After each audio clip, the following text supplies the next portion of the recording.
मार्थाच्याकडे बघून म्हणतो, Martha Martha तू पुष्कळ गोष्टीबद्दल दगदग करते, पुष्कळ गोष्टीबरोबर दगदग करते, परंतु जी एक गोष्टीची गरज आहे ती गोष्ट म्हणजे तो मार्ग जो मारियाने निवडलेला आहे तो मार्ग तिच्यापासून कधी देखील काढून घेतला जाणार नाही. पुष्कळ गोष्टीबद्दल दगदग करते. आणि जेव्हा आम्ही अनेक गोष्टी करायला जातो तेव्हा मला सांगू द्या, या जगाचा देखील नियम आहे की जेव्हा आपण बहुत साऱ्या गोष्टी करतो तर कधी कधी तुम्हाला आणि मला निश्चितच त्या गोष्टी ज्याच्यासाठी तुम्ही फोकस व्हायला पाहिजे किंवा ज्याच्यासाठी तुम्हाला आणि मला निर्मित केलेलं आहे त्या गोष्टीचा देखील लाभ मिळत नाही, त्या गोष्टीचा देखील फायदा आपल्याला किंवा लाभ किंवा त्याचा उद्दिष्ट तुम्हाला आणि मला साध्य करता येत नाही. आणि यासाठी जेव्हा आपण राजा शलोमोनाकडे बघणार आहोत तेव्हा हे देखील आपल्याला शिकणं गरजेचं आहे की आम्हाला आपल्या जीवनामध्ये फोकस असणं गरजेचं आहे की मला देवाने कोणत्या कामासाठी निवडले, हे पण करायचं, ते पण करायचं, ते पण करायचं, ते पण करायचं, कोणतं तरी काम यशस्वाकडे घेऊन जाईल. हे जर आपण विचार करत आहोत तर कधी कधी नुसतं स्वर्गीयच नाही तर जगामध्ये देखील आपल्याला अपयश प्राप्त होतं. आणि यासाठी आपल्याला जेव्हा शलोमोनाच्याकडे बघतो तर शलोमोनाने एका वेळेस अनेक गोष्टी करण्याचा प्रयत्न केला, परंतु आपल्याला असं दिसतं की जे महत्वाची फोकस करणारी गोष्ट होती की आत्ताच आपण वाचलेलं आहे की आता हे परमेश्वर देवा तू आपला बाप दावीद याच्या जागी मला राजा केलेले आहे, परंतु मी तर लहान मुले चाल चलवणूक कशी ठेवावी हे मला कळत नाही. चाल चलवणूक कशी ठेवावी, मला राजा तर तो केलंय पण कसं वागावं हे मला कळत नाही, कारण की मी लहान मुलं आहे. आणि नेमकं हीच बाप ज्याला आपण चाल चलवणूक म्हणतो, ज्याला कॅरेक्टर म्हणतो, ज्याला म्हणतो मॉरॅलिटी, तोच नेमका त्यांनी गमवून टाकला. आणि सर्व राजांमध्ये जरी सर्वात श्रीमंत राजा जगामध्ये त्याच्यासारखा कोणताही राजा नाही, कारण की त्याला जे ब्लेसिंग होतं, जे काही त्याला आशीर्वाद होते, ते आशीर्वादाची तुलना जर आपण केली तर आपल्याला असं दिसून येतं त्याने खूप काही मिळवलं, परंतु जी गोष्ट एक ख्रिस्ती देवाच्या भीरू देवाच्या निवडलेल्या सेवक अभिषिक्ताला ज्याची गरज आहे तीच गोष्ट त्यांनी गमावून टाकली. आणि जर ती गमावली तर आपल्याला एकच गोष्ट सांगता येईल की तू बहुत काही मिळवलं, परंतु आत्मा गमवला तर काय लाभ.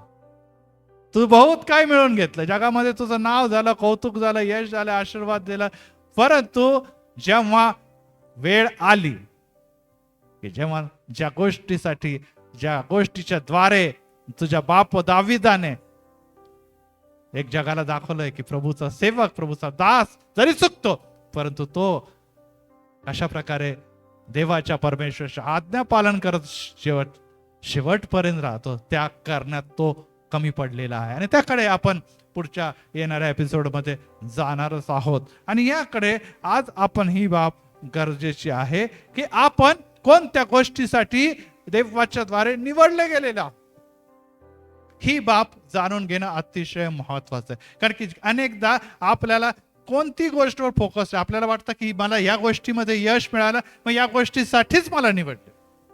फॉर एक्झाम्पल जसं इथे राजा शलोमोनाला निवडलेलं आहे आणि तरी त्यांनी ज्ञान आणि शहाणपण मागितलेलं, विजडम मागितलंय, परंतु आपल्याला दिसतं की नुसतं या गोष्टीसाठीच देवाने त्याला निवडलं नव्हतं किंवा हीच गोष्ट त्याच्याकडून आणि देवाला जे करून घ्यायचं होतं ती गोष्ट देवाने त्याच्याद्वारे तरी करून घेतली, परंतु अल्टिमेटली शेवटी आपल्याला दिसतं की त्यांनी देवाच्या पावित्र्यापासून देवाच्या अभिषिक्त सेवकापासून आपलं जीवन दूर जाताना बघितलेलं आहे. आणि त्याच्याबद्दल जेव्हा अंत आपण बघतो तर त्याचा अंत वाईट झालेला आहे, शेवट हा चांगला झालेला नाही. आणि यासाठी आज आपण प्रभूच्या वचनाकडे वळत असताना ही बाब लक्षात ठेवणं अतिशय गरजेचं आहे. कारण की देवाचं वचन आम्हाला शिकवतं की जो शेवटपर्यंत टिकेल तोच तरेल. Praise the Lord.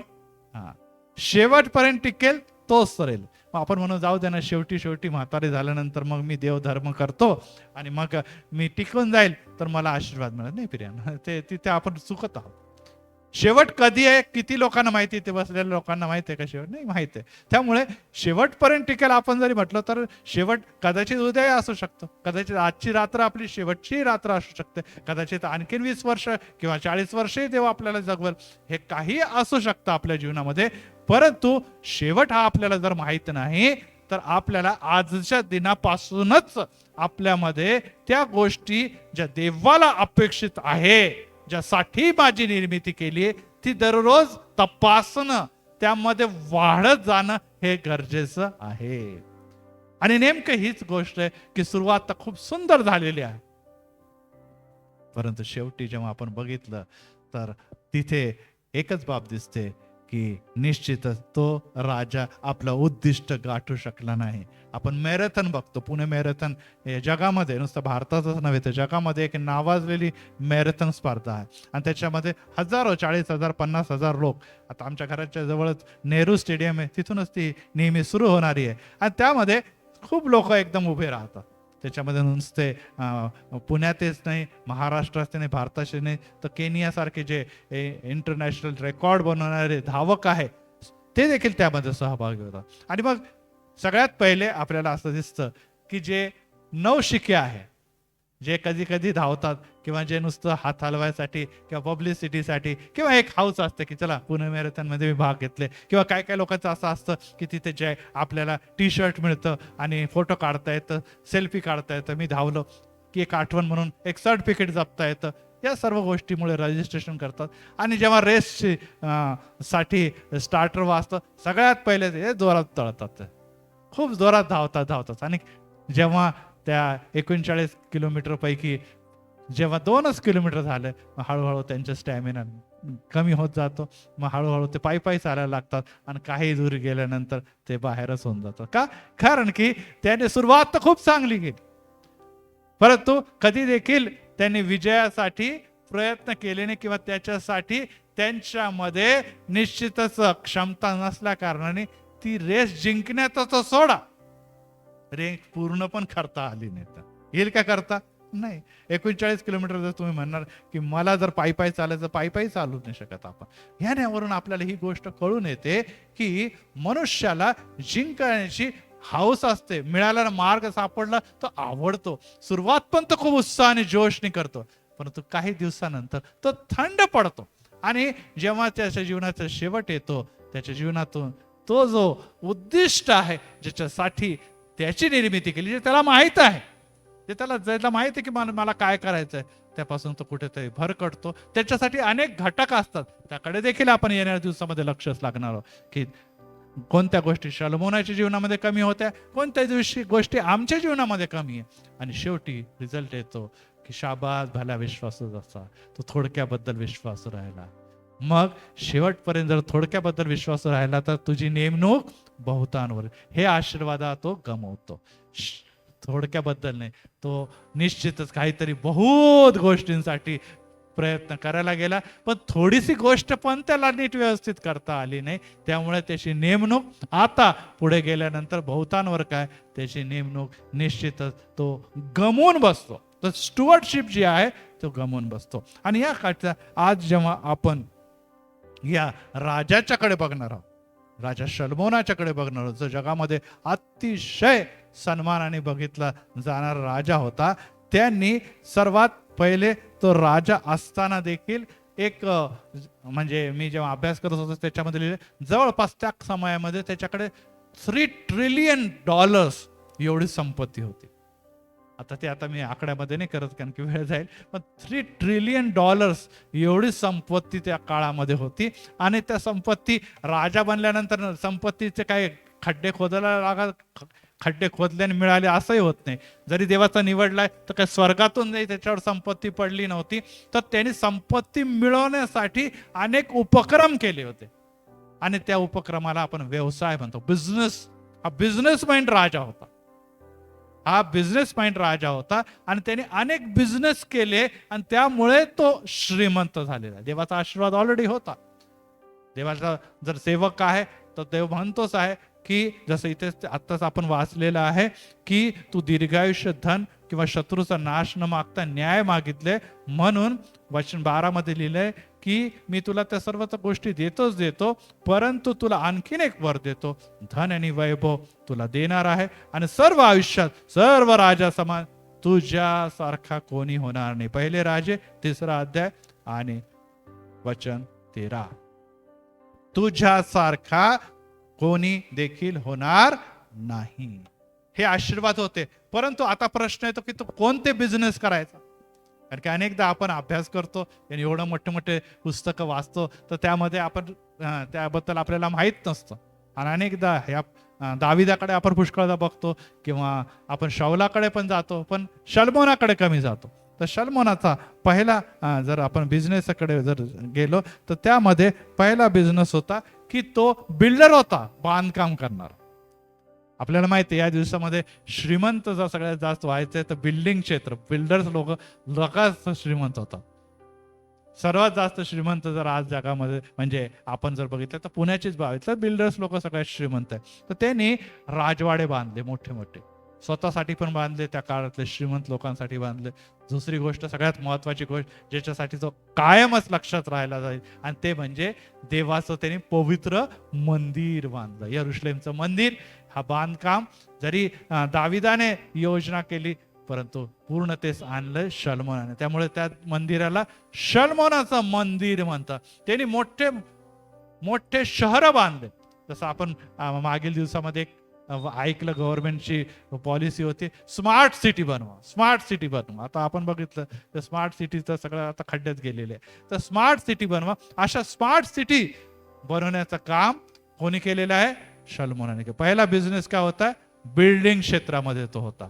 दुसरी गोष्ट होते त्याचे दुसरे व्यवसाय होते, त्यामध्ये त्याचं होतं सोने, गोल्ड. हे तो विविध देशाला विकत असे. सोने माइन्स होते आणि त्या माइन्स मधलं जे सोनं होतं तो विविध देशाला विकत होतं. चंदनाचं लाकूड, याच्यासाठी आपल्याला माहिती आहे कर्नाटकमध्ये चंदन यासाठी प्रसिद्ध आहे, भारताचा भाग, आणि ते चंदन लाकूड तो विकत असे. त्याचप्रमाणे तिसरी गोष्ट, त्याच्याकडे घोडे आणि रथ होते. घोडे आणि रथ होते, त्याचा आकडा मी पुढे सांगालच तुम्हाला. परंतु तो घोडे विकण्याचा व्यवसाय करे, रथ बनवत होता आणि रथ विविध राष्ट्रांना तो विकत होता.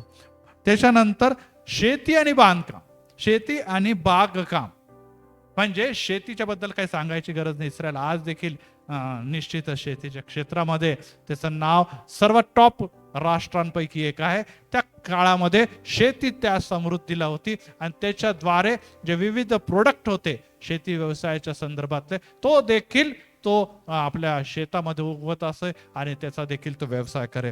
आणि सगळ्यात महत्वाचं होतं की त्या काळामध्ये सर्वत्र शांतता प्रस्थापित केल्यामुळे त्या राष्ट्रातून येणारे जाणारे, आपल्याला माहिती आहे इस्रायल आणि तो भाग जो आहे अतिशय युरोप आणि एशिया आणि याच्यामध्ये असल्या कारणाने तिथून येणारे जाण्याचे सर्व रस्त्यावरून तो टोल कलेक्ट, आपल्याला माहिती आहे टोल काय असतं, टोल कलेक्ट करायचा. त्याचप्रमाणे जे लुटारू आहेत किंवा जे चाचे म्हणजे समुद्री जे लुटणारे लोक आहेत, जसं हुती आपण आता ऐकतो यमनमध्ये हुती लोक आहे जे लुटतात जहाजांना, त्यांना देखील प्रोटेक्शन देण्याचं काम तो करत होता. आणि त्यामुळे जसं आता इराणने म्हटलेलं आहे की आम्हाला तुम्ही या रस्त्यातून जर जहाज नेलं किंवा या समुद्रातून नेलं तर आम्ही त्याचे टोल वसूल करणार. किंवा आपण बघतो आता हायवेवर जे टोल वसूल करतात तसं टोल वसूल करण्याचं काम. आता याच्यावरून आपल्याला कळतं की त्याचा किती व्यवसाय करत होता. राजाचं काम तर तो करतच होता उत्तम, त्याबद्दल काही प्रश्नच नाही. परंतु त्याच्यासारखा बिझनेस माइंडेड राजा न कधी झाला आणि कधी होणार नाही. आणि त्याचं श्रीमंतीचं प्रमुख कारण एवढे व्यवसाय तो करत असल्या कारणाने त्याच्या काळामध्ये इस्रायल हे सर्वात श्रीमंत राष्ट्रांपैकी एक होतं. कारण की हे सर्व व्यवसाय जेव्हा कोणत्या पण राष्ट्रामध्ये होतात तर निश्चितच त्याचे लोक, त्याची जी प्रजा, त्याचे सर्व काही लोक पण त्याच्यामध्ये इन्व्हॉल्व्ह होतात. आणि त्याच्यामुळे काय झालेलं आहे, त्यामुळे निश्चितच ते देखील समृद्ध होतात, ते देखील धनवान होतात, ते देखील मोठ्या शहरामध्ये राहतात, त्यांचे देखील राजवाडे असतात. आणि अशा प्रकारचं शांतीचा हा समय ज्याच्यामध्ये हा राजा शलमोन झालेला आहे, ज्याला देवाकडून देखील आशीर्वाद होता आणि धनाचा देखील आशीर्वाद होता, एका बाजूला ज्ञानाचा पण आशीर्वाद होता आणि एका बाजूला सर्व प्रकारच्या उत्तम यशाची शाश्वती होती. तो समृद्धीने भरून गेलेला असा राजा होता. आणि अशा प्रकारच्या राजाच्या बद्दल आज आपण ऐकणं अतिशय गरजेचं आहे. शमलोनच्या बद्दल ही गोष्ट आपण आपल्या डायरीमध्ये नोट करावी, कारण की अनेकदा या गोष्टी आपण आपल्याला माहीत नसतात. आता आपण जाऊया की ह्यामध्ये जो राजा शलमोन होता त्याच्याबद्दल जेव्हा विचार करत असताना त्यांनी काय मागितलं आणि परमेश्वराने काय दिलेलं आहे. पहिला इतिहास याचा 22वा अध्याय आणि 9वं वचन. शलमोनाच्या वडिलांचं नाव काय होतं सांगा बरं. शलमोनाचे वडील दावीद आणि आई है ना बेसबा आपण म्हणतो, बत्शबा म्हणतो, ती त्याची माता होती. आणि आपल्याला माहिती आहे त्याच्याबद्दल स्तोत्र 51 मध्ये आपल्याला आपण नेहमी प्रभू वचनाच्या अगोदर ते स्तोत्र वाचतो की जरी ती परकी होती, जरी एक सैनिकाची पत्नी होती, परंतु दाविदाची वक्रदृष्टी त्याच्यावर पडली आणि त्याच्यामुळे तिच्या पतीला मारून त्यांनी आपल्याकडे आणलेलं आहे आणि तिच्या बरोबर त्याने प्रीती केलेली आहे आणि त्याच्यापासून झालेलं हे मूल, पहिलं मूल एक्सपायर्ड झालेलं आहे, हे दुसरं मूल झालेलं आहे. आणि त्याच्याबद्दल बघूया. पहिला इतिहास अध्याय 22 आणि वचन 9. कोणीतरी वाचा. पहिले इतिहास 22वा अध्याय आणि 9वं वचन. पहा तुला एक पुत्र होईल.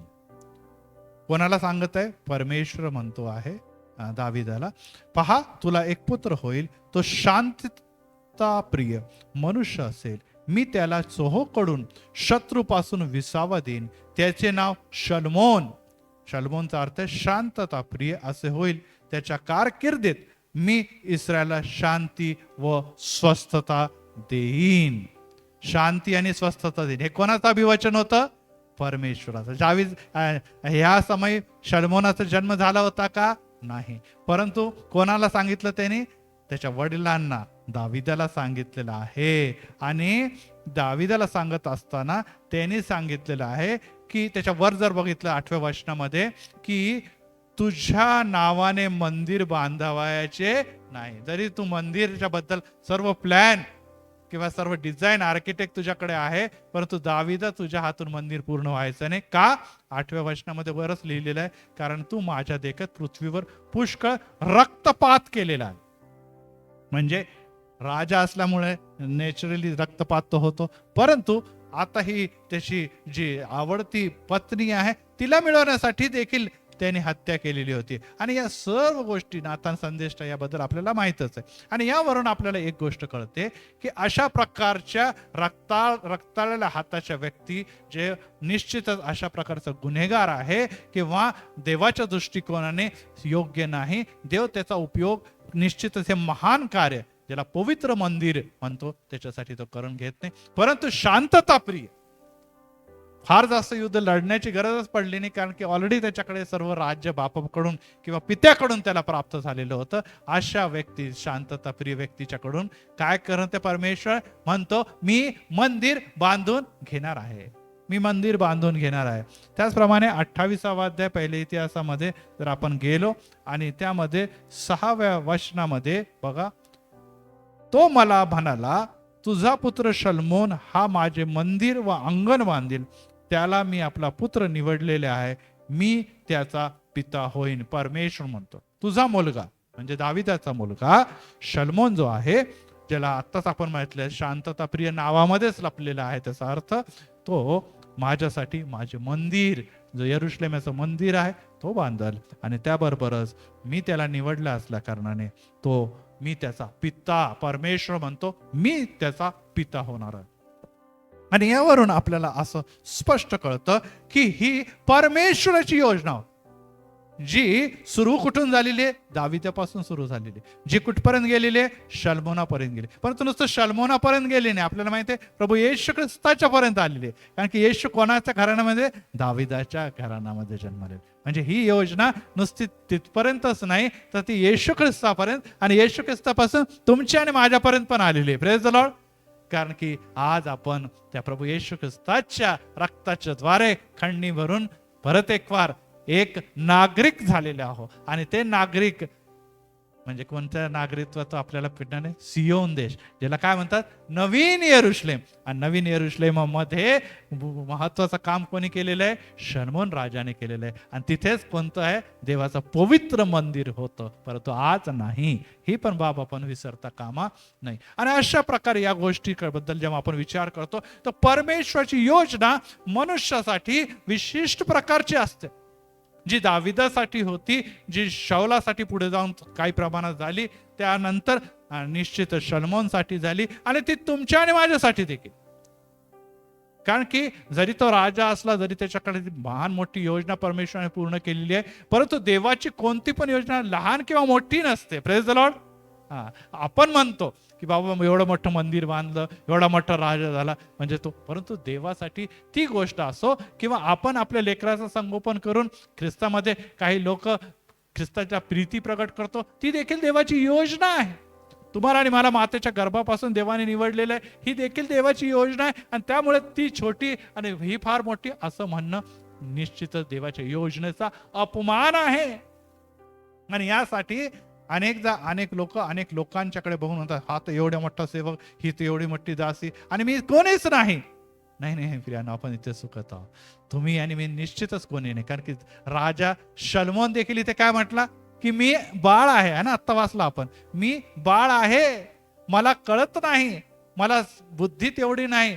परंतु देव निश्चितच त्याला म्हणतो, जरी तू स्वतःला बाळ म्हणत असला, परंतु तुझ्याकडून मला मोठे कृत्य करायचे. Praise the Lord.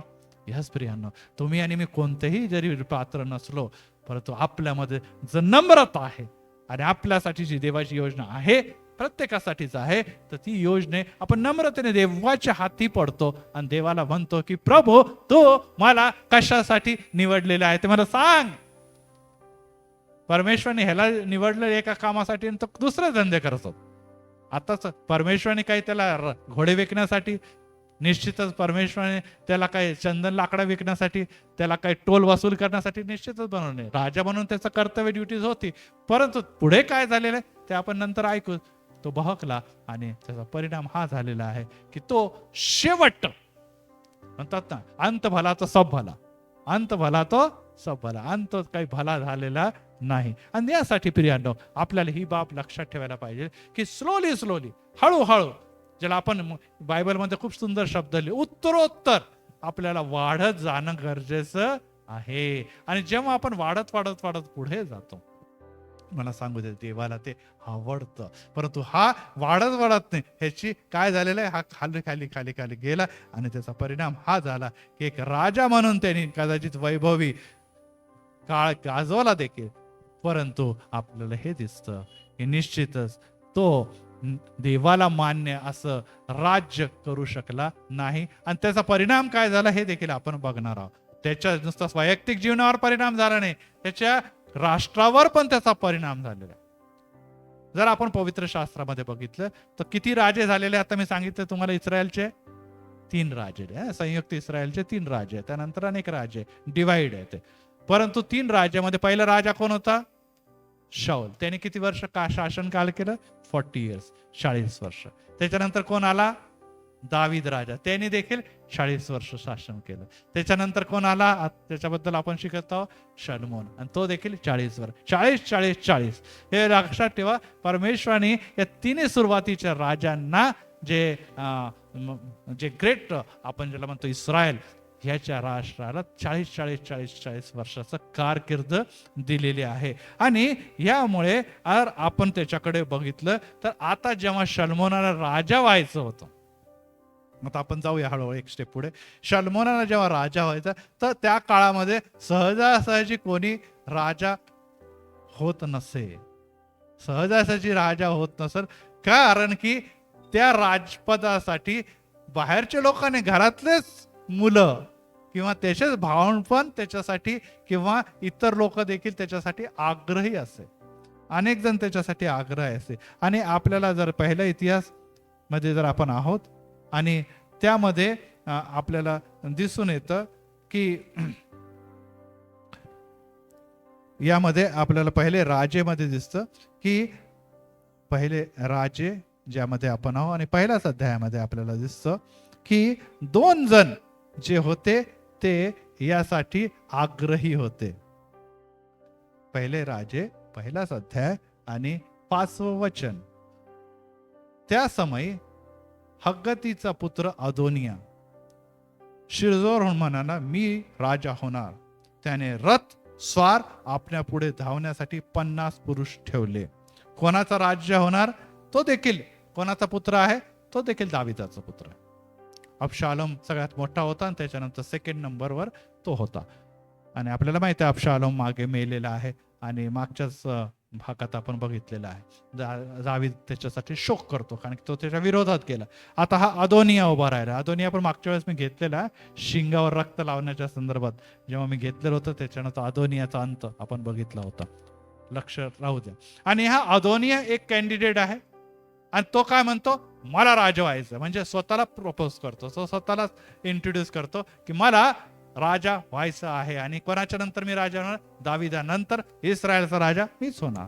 आणि दुसऱ्या नंबरवर आपल्याला असं दिसून येतं की इथे दुसरा राजा जो शलमोन आहे. परंतु शलमोन याच्यासाठी काय झालेलं आहे, याच्यासाठी आता मध्यस्थी करण्याची जेव्हा वेळ आली तेव्हा ती मध्यस्थी करण्यासाठी त्याची मम्मी किंवा त्याची आई ही पुढे आलेली आहे, ही पुढे आलेली आहे. आणि ह्या गोष्टीकडे जेव्हा आपण बघतो तेव्हा आपल्याला 3ऱ्या अध्यायामध्ये देखील आपल्याला असं दिसतं की शलमोनाची साठी त्याची आई उभी राहिलेली आहे आणि ती दावीद राजाला आठवण करून देते की हा जो आहे त्याच्याबद्दल तू प्रॉमिस केलेला आहे आणि ती प्रॉमिस जर केलेलं आहे तर निश्चितच ते प्रॉमिस तू पाळ. आणि ही बाब कोण आठवण करून देते? त्याची आई, त्याची आई आलेली. आणि यानंतर तिचं तो ऐकतो आणि त्यानंतर तो काय करतो, शलमोनाला काय करतो, राजा म्हणून बोलवतो. वचन पहिल्याच अध्यायामध्ये 28वं वचन. दावीद राजा म्हणाला, बतशेबेस माझ्याकडे बोलवा. ती राजाच्या हुजूरात येऊन उभी राहिली. आणि मग तो म्हणतो 30व्या वचनामध्ये की मी इस्रायलचा देव परमेश्वर याची शपथ घेऊन तुला म्हटले होते की तुझा पुत्र शलमोन माझ्या मागे राजा होईल व तोच माझ्या जागी व माझ्या गादीवर बसेल. मी आज ते निश्चय पार पाडणार आहे. Praise the Lord. एका बाजूला त्याचा एक मुलगा ज्याचं नाव अदोनिया आहे, तो म्हणतो मला राजा व्हायचं. दुसऱ्या बाजूला हा काही स्वतः म्हणत नाही, परंतु त्याची माता ज्याचं नाव बशेबा आहे आणि ती बशेबा जाते आणि राजाला आठवण करून देते की तू म्हटलेला होता आणि देवाच्या योजनेनुप, जसं आता आपण वाचलं की त्याच्याबद्दल देवाची अगोदरच योजना होती है ना, जन्माच्या अगोदरपासून योजना होती, आता आपण बघितलेलं आहे. तर त्याला जर राजा व्हायचंय तर आता समय आलेला आहे. का? कारण की हा दुसरा जो त्याचा भाऊ आहे, ज्याला सावत्र भाऊ पण म्हणू शकतो आपण, तो ऑलरेडी म्हणतो मी राजा आहे आणि तो प्रयत्नशील आहे. आणि जर तू ह्याला लवकर राजा बनवलं नाही तर काय होऊ शकतं, येणाऱ्या दिवसामध्ये कठीण समय येऊ शकतो. कारण की आपल्याला त्या काळातल्या राजांच्या बद्दल जर विचार केला तर एखादा भाव जर राजगद्दीवर बसला तर मग दुसरे जे त्याचे कॅन्डिडेट असायचे त्यांचं जगणं तर कठीण करायचं. एक तर त्यांना जेलमध्ये टाकायचं, नाही तर त्यांना मारून टाकणं. का? कारण की कधीही ते विद्रोह करून ते राजपदासाठी हक्क मागू शकतात. आपण मुघल लोकांचा इतिहास किंवा भारताचा इतिहास बघितलेला आहे की भावंडांमध्येच काय झालेलं आहे, एकमेकांना मारणं, एकमेकांची हत्या करणं, एकमेकांना तुरुंगवास करणं किंवा राष्ट्रातून बेदखल करणं, हे आपल्याला इतिहासामध्ये दिसून येतं. आणि हीच बाब या सर्व मुलांमध्ये दिसत होती. प्रत्येकाला वाटत होतं की दाविदानंतर मी, त्यामध्ये अदोनिया, आणि पुढे जाऊन आता आपल्याला दिसतो की शलमोन हा उभा राहिला असताना शेवटी देवाची योजनेनो आणि त्याचप्रमाणे दाविदाची देखील इच्छा असल्या कारणाने कोणाला, दाविदाच्या जागेवर कोणाला राज सिंहासन मिळतं? शलोमोनाला राज सिंहासन मिळतं. हो प्रियांनो, एकच गोष्ट लक्षात ठेवा की तुम्हाला आणि मला या दिवसामध्ये आपल्याकडे काही राजगद्दी नाही, राज सिंहासन नाही आणि कोणतंही पद नाही, परंतु एकच गोष्ट लक्षात ठेवा की तुम्हाला आणि मला निश्चितच येणाऱ्या दिवसामध्ये देवाची ही इच्छा आहे की तुम्ही वारस आहात. Praise the Lord. तुम्ही वारस पुत्र, वारस कन्या आहात. आणि वारस पुत्र आणि वारस कन्याला कोणाचा वारसा गाजवायचा आहे? कोणता तरी आई वडील किंवा महान राजा राणीचा वारस नाही. आम्ही येशूचे आणि त्याचे जे सेवक आहे त्याचे वारस आहोत. Praise the Lord. आपण निश्चित आजकाल गाणं गातो, मैं वारस हूं उसका बेटा हूं मैं.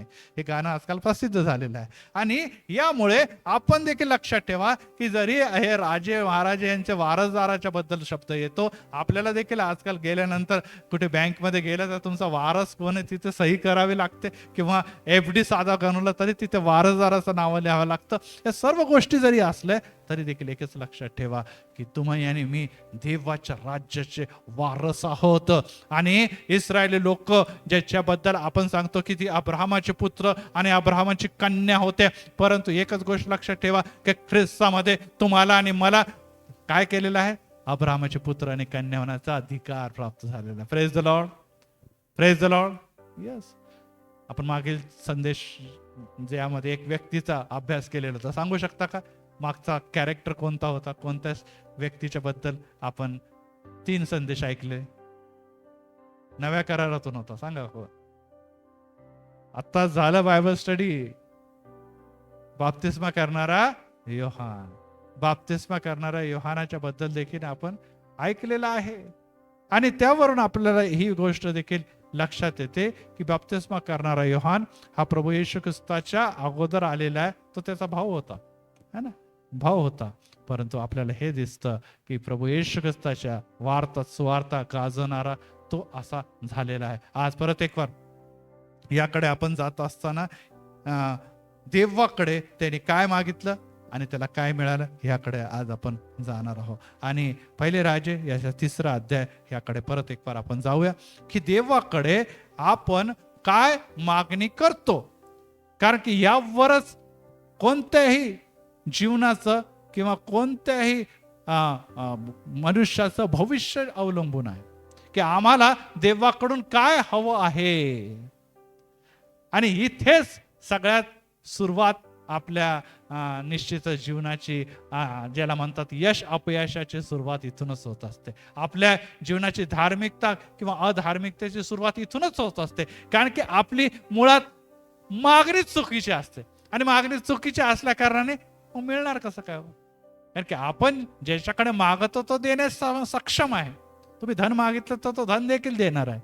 परंतु प्रश्न हा येतो की नुसतं धनामुळे किंवा पैशामुळे तुम्ही त्या स्वर्गाच्या राज्याला बघू शकत नाही. आणि यामुळे जेव्हा आपल्याला पहिले राजे 3रा अध्याय आणि 5व्या वचनामध्ये जेव्हा परमेश्वराने त्याला दृष्टांत आणि स्वप्नाच्या द्वारे दर्शन दिले, तर 5व्या वचनामध्ये देवाने त्याला म्हटले, तुला पाहिजे तो वर माग, तो मी तुला देईन.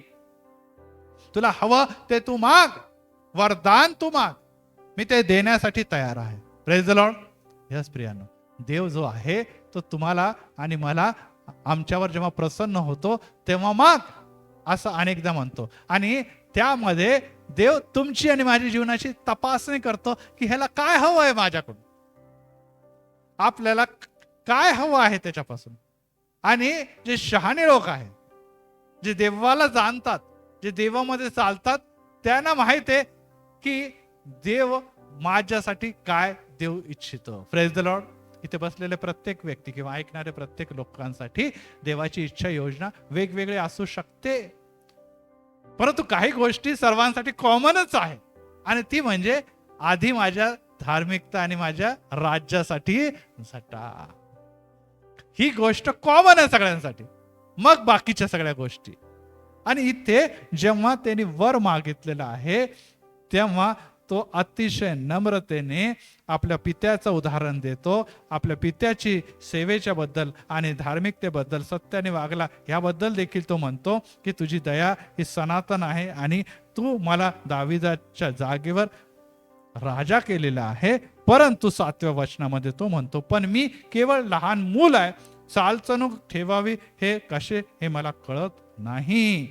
तू मला अनेक सेवकांपैकी एका म्हणून निवडलेलं जरी असलं तरी देखील या लोकांचा न्याय करण्यासाठी मला सावधान चित्त दे, म्हणजे मला बरा वाईटाचा विवेक करता येईल. एवढ्या मोठ्या प्रजेचा न्याय करण्यास मी समर्थ नाही. 10वं वचन, शलोमोनाने हार मागितला म्हणून त्याच्या ह्या भाषणाने प्रभू त्याच्यावर काय झाला? प्रसन्न झाला. प्रेज द लॉर्ड म्हणा, प्रसन्न झाला, प्रसन्न झाला. किती चांगली गोष्ट आहे. आज आपण देखील आपल्यापैकी पेरेंट्स आहोत, आपल्या घरामध्ये देखील लहान लेकरं आहे आणि आपण देखील अनेकदा म्हणतो की आता माझ्याकडे पैसे बाळा, किंवा मी तुझ्यावर तुला काहीतरी देऊस वाटतो, तू माग, काहीतरी माग. परंतु कधी कधी जे काही आपल्याकडे डिमांड केली जाते त्यावरून आपण फार प्रसन्न होत नाही, कारण की आपल्याला माहित असतं की ह्याला काय द्यायला पाहिजे. बरोबर आहे, आपल्याला माहित असतं की आपल्या मुलाला किंवा मुलीला कोणत्या गोष्टीची गरज आहे आणि ती जर दिली तर ह्याचं कल्याण होईल. मग आपण अप्रसन्न का होतं? की आपल्याला जे वाटतं तो कधी कधी मागत नाही. तर त्याच्या दृष्टिकोनातून विचार करतो की नाही नाही, मला हे मिळालं, मला ते मिळालं तर माझं कल्याण होईल. परंतु एक वडील म्हणून किंवा एक ज्येष्ठ म्हणून आपल्याला माहित आहे, कारण की आपल्याला अनुभव असतो, काय आपण देव नाही, परंतु आपल्याला अनुभव असतो की बाबा ह्या गोष्टीची ज्याला कोणत्याही मुलाला गरज असते, विशेष करून ह्याला गरज आहे आणि ह्याला जर ही गोष्ट मी दिली तर निश्चितच ह्याचं आयुष्य सफळ होणार आहे, सुखी होणार आहे. आणि हीच बाब जेव्हा तो आपल्या मनाचं मागतो तर आपण आनंदित होतो की नाही नाही नाही, अरे मी तुला देणार होतो. आणखीन आपण अपेक्षापेक्षा जास्त त्याला देतो, ठीक आहे आणखीन घे तू. परंतु चुकीचं जर मागितलं तर आपण देत नाही असं नाही, देतो, पण मग कधी कधी हात रोखून देतो किंवा टप्प्याटप्प्याने देतो, कारण की आपल्याला माहिती आहे की मी देतो खरा, परंतु ह्याची कसा लाभ होणार नाही, ह्याचा काही भलं होणार नाही. इथे परमेश्वर काय झालेला, त्याच्यावर प्रसन्न झालेला. देवाची इच्छा आहे की आपल्या मागण्या अशा असावं ज्याच्याद्वारे देवाला प्रसन्नता लाभावी. आणि देव हा नेहमी देणार आहे, मनुष्य म्हणून आपण घेणारच आहोत. परमेश्वर किंवा देव ह्याची वृत्ती किंवा ह्याचा स्वभावच आहे की तो नेहमी देत राहतो. त्याला आपण काय देणार? त्यामुळे आपण त्याची काही, परंतु आपण मागण्याच्या द्वारे देखील देवाला प्रसन्न करू शकतो. Praise the Lord. आता आपण त्या वचनाकडे जाऊया की त्यांनी मागितलेलं काय आहे, आणि त्यांनी बघितलेलं आहे की त्यांनी दीर्घायुष्य मागितलं नाही. कारण की राजाला कोणालाही वाटतं की मी खूप वर्ष जगावं, खूप वर्ष शासन करावं, खूप वर्ष शेवटपर्यंत मी राजगद्दीवर बसावं आणि राजसिंहासनावर बसून माझं राज्य चालावं. आणि हे तो फार चांगलाच राज्य होता, काही प्रश्न नाही. परंतु त्यांनी दीर्घायुष्य देखील मागितलं नाही. इथेच लिहिलेलं आहे. त्यांनी निश्चितच, आपल्याला माहिती आहे की कट कारस्थान त्या काळामध्ये आणि आज देखील वेगवेगळ्या जिथे सत्ता असते तिथे कट कारस्थान चालूच असतात. मागे बसलेल्या व्यक्तीची खुर्ची किंवा पद हे सुरक्षित नसतं, मागून कोणीतरी लुबाडण्याचा, त्याला पाडण्याचा, त्याला हटवण्याचा प्रयत्न करत असतं. त्यांनी हे पण नाही म्हटलं की बाबा माझ्या विरोधात जे काही कट कारस्थान ते चालूच होते, त्यापासून मला देखील सुटका दे. संपत्ती ह्याच्यासाठी तर प्रत्येक राजघराण्याला वाटतं की माझ्याकडे असावं, ते देखील त्याने मागितलं नाही. आणि त्याचप्रमाणे निश्चितच युद्धामध्ये विजय, राजाला काय हवं तर युद्ध आणि पुष्कळ राज्य आपल्या राज्यामध्ये यावं, परंतु हे देखील त्याने मागितलं नाही. तर तो नम्र होऊन, तो दीन होऊन देवाकडे जे काही मागतो तर त्याने मागितलंय की मला ज्ञान दे, सुज्ञान दे. Praise the Lord. मला सुज्ञान दे. पण सुज्ञान देण्याच्या द्वारे कोणाचं भलं करायचं? मला माझ्या प्रजेचं भलं करायचं आहे. मला तू जर राजा बनवलं आहे तर राजाचा अर्थ नाही की मला मला मला मी पैसे धनवान होईल, मी ज्ञानी होईल. नाही नाही नाही, मला त्या राज्याचा राजा जो बनवलंय त्या राज्याच्या कल्याणासाठी, त्यांचं योग्य प्रकारचं न्याय करण्यासाठी, त्यांना उत्तमात उत्तम गोष्टी देण्यासाठी आणि त्यांचा न्याय निवारण करण्यासाठी जे सुबुद्धी ज्ञान मला लागतं ते माझ्याकडे नाही, कारण की मी बालक आहे. मी बालक आहे. आणि जर तुम्हाला ही गोष्ट दिली तर निश्चितच माझ्या ह्या सेवेमध्ये जी तू मला बहाल केलेली, ह्या राज्याचा कल्याण झाल्याशिवाय राहणार नाही. 11व्या वचनामध्ये देव म्हणतो की तू असला मागितला असता तर दीर्घायुष्य, धन किंवा शत्रूचा नाश हे काही न मागता तू न्याय बुद्धी मागितली, मी तुला बुद्धिमान व विवेक चित्त देतो, यासारखा कोणी पुढे झाला नाही आणि पुढे कधीही होणार नाही, हे तू लक्षात ठेव. आणि परमेश्वर लगेच त्याला दिलेला आहे. हो प्रियांनो, देव प्रसन्न झालेला आहे. आणि जेव्हा देव काही प्रसन्न देत होतो तेव्हा तो म्हणतो की तुला धनाची गरज आहे, तुला पैशाची गरज आहे, तुला यशाची गरज आहे, तुला दीर्घायुष्य, सर्व गोष्टी मी तुला देतो. हे मनुष्य म्हणून तुला हवं आहे ते मी देणार आहे, परंतु पहिले तू कोणाचा विचार केला? स्वतःचा नाही, इतरांचा विचार केला. Praise the Lord. स्वार्थी मागणं देवाला आवडत नाही. याच्यावरून कळतं आपल्याला. त्यांनी स्वतःसाठी काही मागितलं का? नाही. त्यांनी प्रजेसाठी, लोकांसाठी, इतरांसाठी मागितलेलं आहे. आज प्रियांनो, परमेश्वर तुमच्या आणि माझ्याकडे जेव्हा बघतो आणि तो म्हणतो तू माग म्हणजे मी देईन, माग म्हणजे तुला हवं ते मी देणार आहे. जेव्हा माझी वचनं तुझ्यामध्ये आणि तू माझ्यामध्ये, माझी वचनं तुझ्या, तू जे काय मागशील मी देईन. परंतु अनेकदा आपण स्वार्थी मागणं, स्वतःसाठी मागणं, आपल्या लाभासाठी मागणं, म्हणजेच मला माझ्या लाभासाठी या गोष्टीची गरज आहे प्रभू, ते मला पुरव, मग मी तुझा विचार करेन. देवाला ती मागणं आवडत नाही. आणि देवाला जर ते आवडत नाही तर मग देव प्रसन्न पण होणार नाही. आणि यासाठी प्रियांनो, आजच्या दिनी देवाची हीच इच्छा आहे की घेण्यापेक्षा देण्यामध्ये श्रेष्ठता. या जगामध्ये जर तुम्ही राजपुत्र आणि राजकन्या आहात, आम्ही राजपुत्र आणि राजकन्या आहोत, तर देवाचं म्हणणं आहे तुला काय गरज आहे? तू राजपुत्र आहे, तुझा राजा तुला पुरवणार आहे. Praise the Lord. तुला घेण्यासाठी नाही, तर ते जे राजापासून तुला मिळालेले ते प्रजेला द्यायचं आहे. Praise the Lord. राजपुत्र राजकन्याला कोण पुरवतो? त्याचा वर बसलेला राजा पुरवतो. आणि तो काय करतो? तो स्वतःकडे ठेवत नाही, तो इतरांना देतो. त्याचप्रमाणे आज आपण हे इतरांना देणारे जर होतो तर देव या वराच्या बद्दल प्रसन्न होऊन म्हणतो की खरोखर हा इतरांसाठी प्रार्थना करतो, इतरांसाठी दुःखात धावून जाते, इतरांच्या मदतीसाठी जातो, हा इतरांच्या कल्याणासाठी झटतो. हा स्वतःचा विचार करत नाही, मला दुःख आलंय, मला समस्या आल्या, माझ्या जीवनात अडचणी आल्या, मला जरी प्रॉब्लेम आले नो प्रॉब्लेम, परंतु माझ्या बरोबर राहणाऱ्या माझ्या लोकांचं भलं व्हायला पाहिजे, माझ्या मंदिराच्या लोकांचं भलं व्हायचे, माझ्या समाजाचं भलं, माझ्या देशाचं भलं, हेच दृष्टिकोन जो बाळगून पुढे चालतो, देव त्याच्यावर प्रसन्न होतं. कारण की परमेश्वराने आपला एकुलता एक पुत्र राखून न ठेवता जगाला दिला. Praise the Lord. जगातली सगळ्यात मोठी गिफ्ट जी आहे ती गिफ्ट म्हणजे तारण देण्याकरता परमेश्वराने आपला एकुलता पुत्र देऊन टाकलेला. त्याची हीच इच्छा आहे की जर मी सर्वोत्तम माझी गोष्ट जर जगाला देत आहे तर तुमच्यामध्ये सर्वोत्तम गोष्ट तुम्ही द्या. आणि आमच्यामध्ये सर्वोत्तम गोष्ट आहे प्रीती. Praise the Lord. प्रीती ही आहे. आणि ही प्रीती आपण जर स्वतःवर करतो तर आपण काय करतो? स्वार्थी, लोभी बनतो. परंतु हीच प्रीती आपण दुसऱ्यांना प्रकट करतो तर आपण देवाची प्रीती जगाला प्रकट करतो. Praise the Lord. कारण की देवाने जगावर एवढी मोठी प्रीती केली आणि तीच प्रीती आम्ही जगाला प्रकट करतो तर आमच्या ठाई देवाची प्रीती राहते. आणि यासाठी प्रियांनो, ही बाब अतिशय महत्वाची आहे आणि जाणून घेण्याची गरज आहे की निश्चितच परमेश्वरापासून आम्ही काय मागायला पाहिजे. शल्मोनाने मागितलं आणि नुसतं मागितलं नाही तर तो प्रसन्न झाला. नुसतं प्रसन्न झाला नाही तर त्यांनी जे काही दिलं त्याच्याद्वारे, आत्ताच मी सुरुवातीला सांगितलं, जे सुरुवात आरंभीला सांगितलं की जगातला सर्वात श्रीमंत राजा तो होता, आहे आणि असणार.